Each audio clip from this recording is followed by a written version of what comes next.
অন্তর্বর্তীকালীন সরকার ক্ষমতায় এসেছেন, তার দায়িত্ব দেশ শাসন করা নয়, তিনি একটি অবাধ, নিরপেক্ষ, একটা ক্রেডিবল, একটা ইনক্লুসিভ, একটা ফ্রি ফেয়ার ইলেকশন তিনি দেবেন।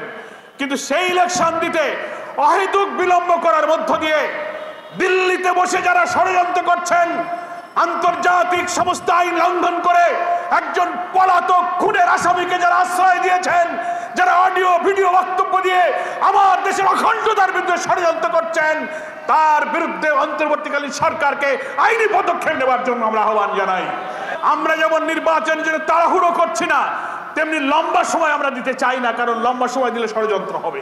এই মতিঝিল পল্টন, বাংলাদেশের রাজধানী ক্যাপিটাল সিটি হচ্ছে ঢাকা, আর পল্টন হচ্ছে সেই ক্যাপিটাল সিটির heart of the capital city হচ্ছে পল্টন আর মতিঝিল।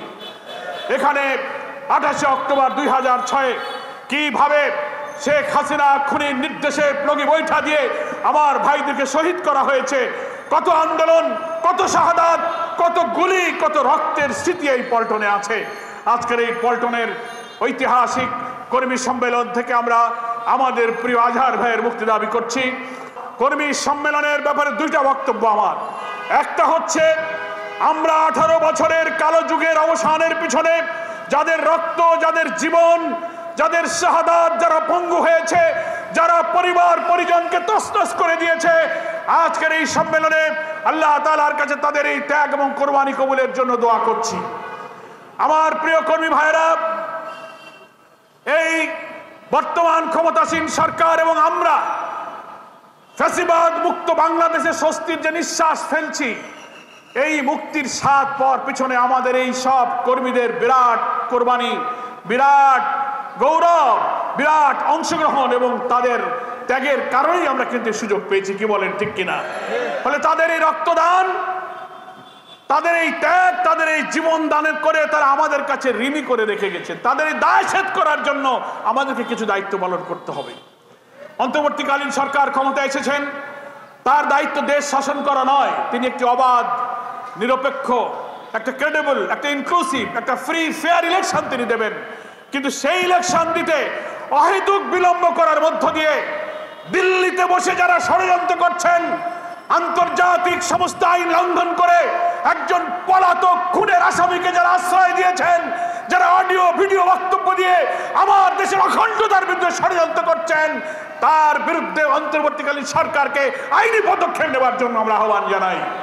এবং আজকে আমার সোনার ছেলেদের রক্তের বিনিময়ে অর্জিত নতুন বাংলাদেশে তাদের ত্যাগ এবং রক্তের ঋণ শোধ করার জন্য অন্তর্বর্তীকালীন সরকারকে আমরা বলবো, অবাধ নিরপেক্ষ নির্বাচনের জন্য সমস্ত রাষ্ট্রযন্ত্রের সমস্ত অর্গানে পচন ধরেছে, দলীয়করণ, দুর্নীতি খেয়ে ফেলেছে আমাদের।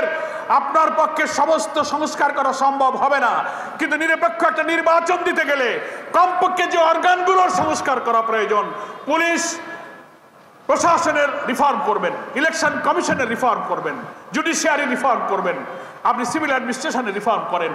গুরুত্বপূর্ণ কয়েকটি রিফর্ম করার পরে নিরপেক্ষ একটা নির্বাচনের পরিবেশ হলেই আপনি নির্বাচন দিয়ে দেবেন। এরপরে জনগণের নির্বাচিত সরকারের হাতে যখন ক্ষমতা আসবে, সেই সরকারই রাষ্ট্রের সমস্ত অর্গানের পূর্ণ সংস্কার করবে সময় নিয়ে। কি বলেন, ঠিক কিনা? সেই জন্য আমরা যেমন নির্বাচনের জন্য তাড়াহুড়ো করছি না, তেমনি লম্বা সময় আমরা দিতে চাই না, কারণ লম্বা সময় দিলে ষড়যন্ত্র হবে।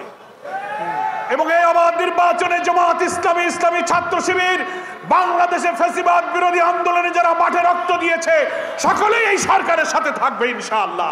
কোন অরাজকতা, ওই আনসার কাণ্ড, ওই প্রতিবিপ্লব, জুডিশিয়াল কু এবং সিভিল প্রশাসনকে অস্থির করার সব চক্রান্ত দেশপ্রেমিক সেনাবাহিনী, বিপ্লবী ছাত্র সমাজ এবং রাজনৈতিক দল ব্যর্থ করে দিয়েছে ইনশাআল্লাহ।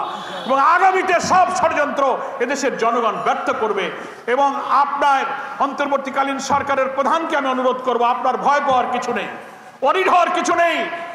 আপনি 4 তারিখে সমস্ত দেশের বিরোধী দল এবং সমস্ত দলকে আপনি আহ্বান জানিয়েছিলেন, প্রধান উপদেষ্টার ডাকে সাড়া দিয়ে ফ্যাসিবাদ বিরোধী আন্দোলনের শরিক সমস্ত দল, ইসলামপন্থী, ডান বাম সবাই আপনার পাশে গিয়ে দাঁড়িয়ে প্রমাণ করেছে। সারা দুনিয়া দেখেছে যে আপনার পাশে বাংলাদেশ আছে। বলে কেন আপনি ভয় করবেন? আপনি শক্ত হন, দৃঢ় হন, প্রশাসনের অভ্যন্তরে লুকিয়ে থাকা ফ্যাসিবাদের দোষরদেরকে বিদায় করে দিয়ে পরিচ্ছন্ন প্রশাসন করে নির্বাচনের দিকে আপনি চলে যান, জনগণ আপনার পাশে থাকবে। এ ব্যাপারে যদি আপনি কোনো কার্পণ্য করেন তাহলে আবার জনগণের মনেও প্রশ্ন তৈরি হতে পারে, কি বলেন, ঠিক কিনা? আপনি আর বিলম্ব করবেন না। আর আপনাদের কাছে, দেশবাসীর কাছে আমার আহ্বান থাকবে যে আসুন, অনেকে অস্থির করার চেষ্টা করবে, তাড়াহুড়ো করবে, নো, আমরা শান্ত থাকবো। জনগণ ভোট কেন্দ্রে যেন যেতে পারে, একটা সুন্দর ভোট করার কাজে সরকারের যে রিফর্ম, সরকারের যে পদক্ষেপ, আমরা সেই পদক্ষেপকে সাহায্য করব ইনশাআল্লাহ। কর্মী ভাইদের জন্য আমার মেসেজ এবং বক্তব্য হলো, এই রক্তের ঋণ, এই রক্তের দায় শোধ করার জন্য জামাত ইসলামীর কর্মীকেই বাংলাদেশে মুখ্য ভূমিকা পালন করতে হবে, অন্য কেউ করে দেবে না। কারণ